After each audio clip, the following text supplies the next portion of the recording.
Hello दोस्त, मैं Gautam Kumar academy online classes में आप लोग का स्वागत करता हूं। उम्मीद करते हैं कि दोस्त आप लोग अच्छे होंगे और अच्छे से पढ़ाई करते होंगे। चलिए दोस्त, हम लोग आज ज्योग्राफी के बारे में आप लोग से बोलने थे कि ज्योग्राफी हम लोग स्टार्ट करेंगे, ज्योग्राफी से शुरू करेंगे। तो हम लोग पहला चैप्टर ज्योग्राफी में जो शुरू करेंगे वो संसाधन से करेंगे दोस्त। किससे करेंगे? संसाधन से। देखिए, हम आप लोग को बोले थे कि हिस्ट्री और ज्योग्राफी दोनों एग्जाम पॉइंट व्यू से बहुत इंपॉर्टेंट है। इससे क्वेश्चन हर एकदम एग्जाम में अबे करता है, एकदम जरूरी है आना। इसलिए हम लोग शुरू करते हैं ज्योग्राफी से। ज्योग्राफी में जो पहला चैप्टर उसका नाम है संसाधन। तो पहले दोस्त हम जानेंगे ना कि आखिर संसाधन किसे कहते हैं। आखिर संसाधन पढ़ रहे तो संसाधन के बारे में जानेंगे ना दोस्त। उसके बाद देखिए, हम लोग ज्योग्राफी के पिता भी जान लेते हैं कि ज्योग्राफी के पिता किसे कहा जाता है। तो ज्योग्राफी का जो पिता है ना, उसका नाम है इरोटोस्थनीज। ज्योग्राफी का जो पिता है उसका नाम है इरोटोस्थनीज। ये ज्योग्राफी का पिता है।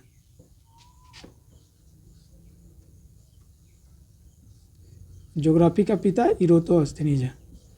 उसके बाद हम लोग संसाधन के बारे में पढ़ते हैं कि संसाधन किसे कहते हैं।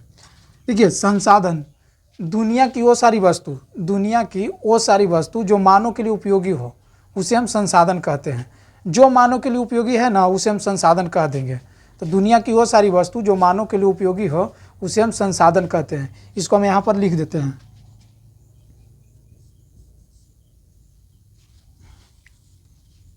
संसाधन। संसाधन दुनिया की वे सारी वस्तुएं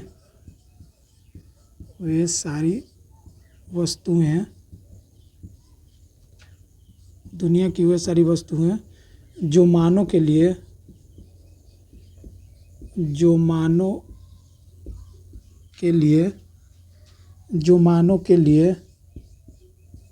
उपयोगी हो, जो मानव के लिए उपयोगी हो, उसे संसाधन कहा जाता है। उसे संसाधन कहा जाता है। जैसे टेबल है, तो टेबल मानव के लिए उपयोगी है ना, टेबल। तो पहला एग्जाम्पल हो जाएगा टेबल। दूसरा कुर्सी हो जाएगा। कुर्सी भी मानव के लिए उपयोगी है। इत्यादि हो जाएगा। और भी एग्जाम्पल हो सकता है, किताब कलम ये सब हो सकता है, इत्यादि। अब देखिए, अब संसाधन जो है ना, संसाधन वो कई प्रकार के होता है। जैसे उत्पत्ति के आधार पर होता है, प्राप्ति के आधार पर होता है, स्वामित्व के आधार पर होता है। संसाधन बहुत प्रकार के होता है। तो हम लोग पढ़ते हैं उत्पत्ति के आधार पर कि उत्पत्ति के आधार पर संसाधन के प्रकार के होता है। उत्पत्ति के आधार पर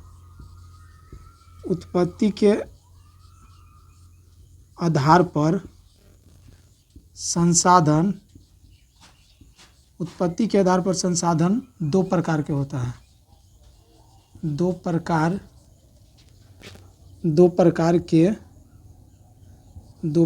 के होता है। उत्पत्ति के आधार पर संसाधन दो प्रकार के होता है। पहला जैविक संसाधन। पहला जैविक संसाधन। दूसरा जो होता है से अजैविक होता है। दूसरा अजैविक संसाधन। तो चलिए हम लोग पहले जैविक संसाधन समझते हैं कि जैविक संसाधन किसे कहते हैं। जैविक संसाधन के बारे में पहले समझते हैं। जैविक संसाधन वैसा संसाधन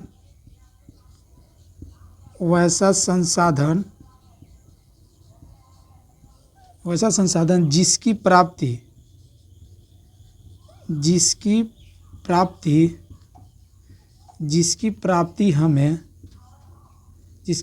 हमें जैवमंडल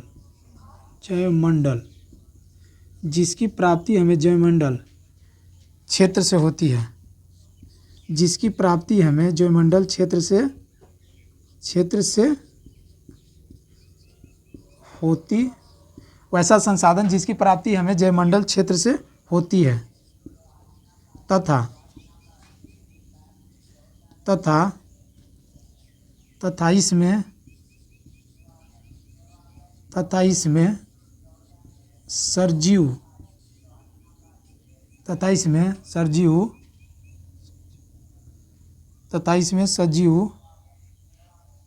सजीव की सभी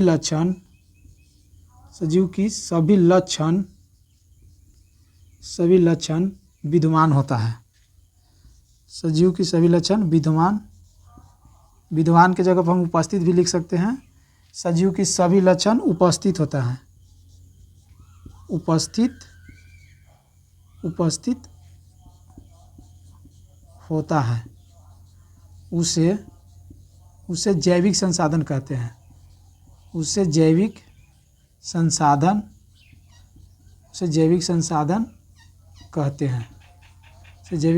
कहते हैं। जैसे देखिएगा, जैसे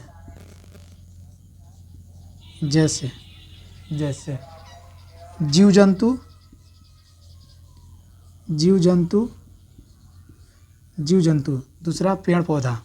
देखिए जीव जंतु में सब आ गया, पेड़ पौधा। जीव जंतु में मनुष्य भी शामिल हो गया। जीव जंतु में हर चीज़, बाघ, शेर, मनुष्य, सब जीव जंतु में हर चीज़ शामिल हो गया। इसलिए हम लिखते हैं जीव जंतु, दूसरा पेड़ पौधा, इत्यादि होगा, इत्यादि। देखिए हम लोग पढ़े थे संसाधन शुरू किए थे। संसाधन हम बताएं कि दुनिया की वह सारी वस्तु जो मानव के लिए उपयोगी हो, दुनिया की वह सारी वस्तु जो मानव के लिए उपयोगी हो, उसे हम संसाधन कहते हैं। जैसे टेबल, कुर्सी इत्यादि। फिर बताएं आप लोगों को कि उत्पत्ति के आधार पर संसाधन दो प्रकार का होता है। पहला जैविक, दूसरा अजैविक संसाधन। तो जैविक संसाधन वैसा संसाधन जिसकी प्राप्ति हमें जयमंडल क्षेत्र से होती है तथा इसमें सजीव के सभी लक्षण उपस्थित रहता है, उसे हम जैविक संसाधन कहते हैं। जैसे जीव जंतु हो गया, पेड़ पौधा हो गया। जैसे जीव जंतु और पेड़ पौधा। अब आगे हम लोग पढ़ते हैं अजैविक संसाधन। स्क्रीनशॉट लेना चाहते तो ले लीजिए। अब हम लोग पढ़ते हैं अजैविक संसाधन। पहला हम लोग पढ़े जैविक, अब दूसरा अजैविक। दूसरा हम लोग अजैविक पढ़ते हैं। दूसरा अजैविक संसाधन, दूसरा अजैविक संसाधन। दूसरा अजैविक संसाधन।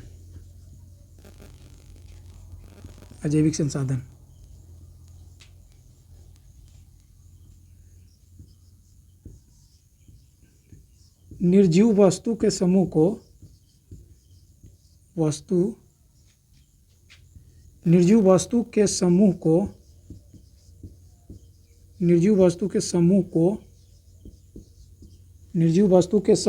अजैविक संसाधन कहते हैं।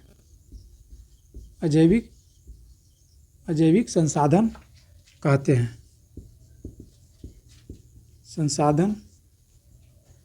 निर्जीव वस्तु के समूह को अजैविक संसाधन कहते हैं। निर्जीव वस्तु के समूह को अजैविक संसाधन कहते हैं।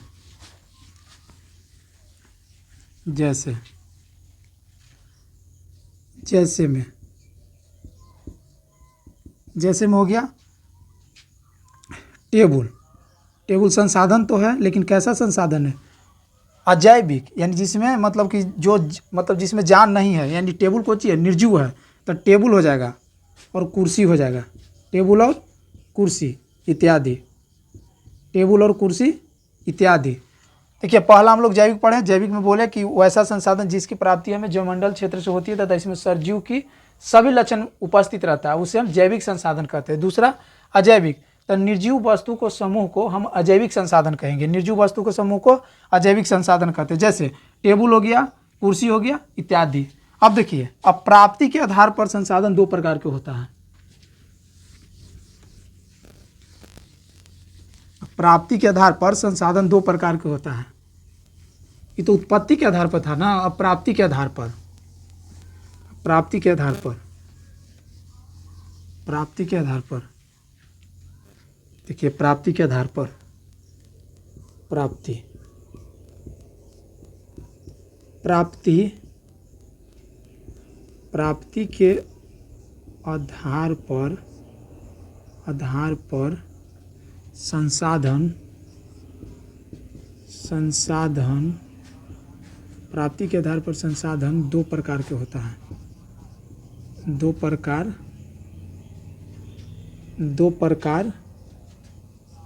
के होता है। पहला नवीकरणीय संसाधन, नवीकरणीय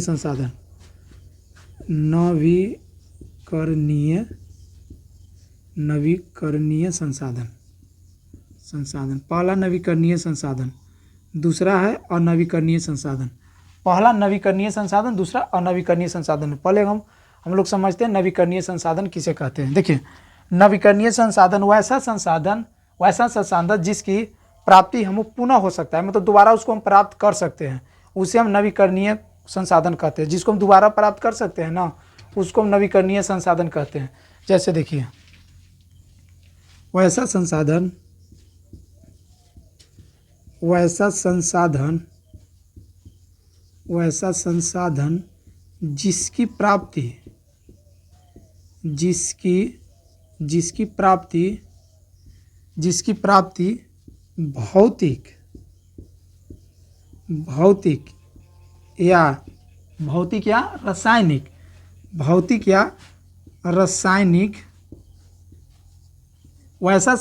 जिसकी प्राप्ति भौतिक या रासायनिक,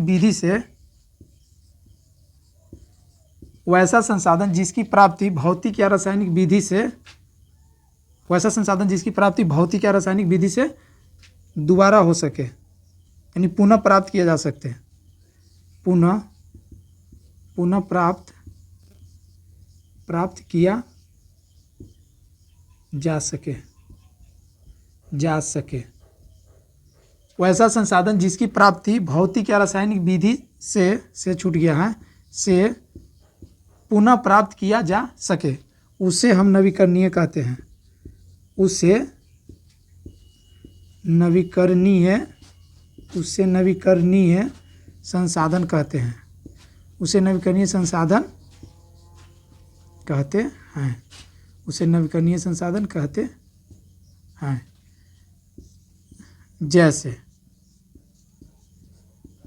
जैसे सूर्य के प्रकाश हो गया, जैसे सूर्य का प्रकाश या सूर्य लिख सकते हैं, ठीक है, सूर्य का प्रकाश लिखते हैं। नवीकरणीय में मिट्टी भी आ जाएगा, मिट्टी,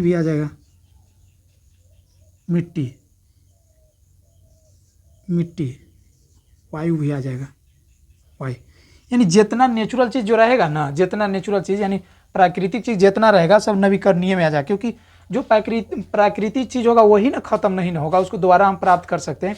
इसका मतलब कि ये हुआ कि इसका जो भंडारण होता ना, भंडारण इसका असीमित भंडारण होता है। इसका भंडारण कैसा होता है? असीमित है, तभी तो खत्म नहीं हो रहा है। जैसे सूर्य है, तो सूर्य का जो प्रकाश है वो असीमित नहीं, वो खत्म थोड़ी होगा, वो खत्म थोड़ी हो रहा है। अब इसको खत्म होने में बहुत समय लगेगा, बहुत समय। अब मिट्टी हो गया तो मिट्टी खत्म हो जाएगा, मिट्टी भी खत्म नहीं होगा। इत्यादि लिख देते हैं, इत्यादि। ये सब कैसा है? ये सब नवीकरणीय संसाधन है। ये सब कैसा संसाधन है? नवीकरणीय। दूसरा हम बताए थे अनवीकरणीय संसाधन, यहीं पर लिखते हैं, नीचे यहीं पर लिखते हैं, मिटा देते हैं इसको। दूसरा अनवीकरणीय संसाधन, दूसरा अनवीकरणीय संसाधन, दूसरा हो जाएगा अनवीकरणीय संसाधन, दूसरा अनवीकरणीय संसाधन, अनवीकरणीय, दूसरा हो जाएगा अनवीकरणीय संसाधन, अनवीकरणीय संसाधन, अनवीकरणीय संसाधन। वैसा संसाधन, इसको समझिए, वैसा संसाधन जिसकी प्राप्ति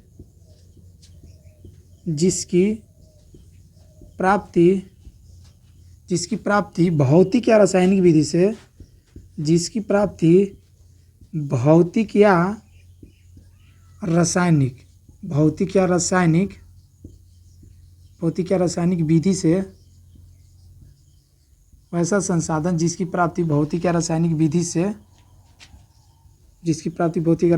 से पुनः नहीं किया जा सकता है। यानी लिख सकते कि वैसा संसाधन जिसकी प्राप्ति भौतिक या रासायनिक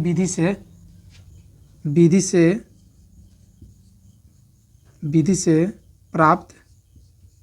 प्राप्त नहीं किया जा सकता है, नहीं किया जा सके। वैसा संसाधन जिसकी प्राप्ति भौतिक या रासायनिक विधि से पुनः प्राप्त नहीं किया जा सकता है। विधि से पुनः लिख देते हैं, पुनः यानी दोबारा, पुनः प्राप्त नहीं किया जा सके या सकता है, नहीं किया जा सकता है, उसे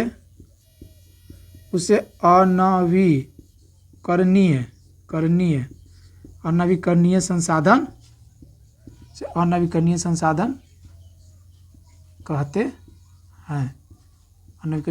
कहते हैं। देखिए दूसरा अनवीकरणीय संसाधन बता रहे, तो वैसा संसाधन जिसकी प्राप्ति भौतिक या रासायनिक विधि से पुनः प्राप्त नहीं किया जा सकता है, उसे हम अनवीकरणीय संसाधन कहते हैं। जैसे एग्जाम्पल देखिए, जैसे हो गया कोयला दोस्त एक बार ख़त्म हो जाएगा तो दोबारा फिर मिलेगा नहीं होगा, कोयला हो गया। दूसरा हो गया पेट्रोलियम,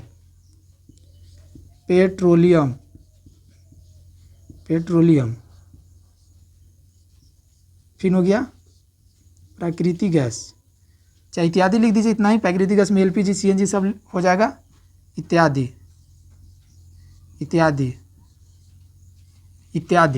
देखिए पहला हो गया कोयला, दूसरा हो गया पेट्रोलियम, और इसमें बहुत सारा एलपीजी, सीएनजी हो जाएगा और प्राकृतिक गैस हो जाएगा। ये सब यही में एग्जाम्पल हो जाए अनवीकरणीय में, क्योंकि एक बार जब वो समाप्त हो जाएगा तो दोबारा उसको मतलब कि दोबारा वो नहीं मिल सकता, और मिलेगा भी तो बहुत कठिनाई से, क्योंकि कोयला इसे बनने में लाखों वर्ष करोड़ों वर्ष लगता है, तब जाके कोयला चाहे पेट्रोलियम बनता है। तो देखिए आज तक हम लोग यहीं तक पढ़ेंगे, और आगे अब अगला जो क्लास होगा उसमें पढ़ेंगे। तो आज तक के लिए इतना ही दोस्त, जय हिंद।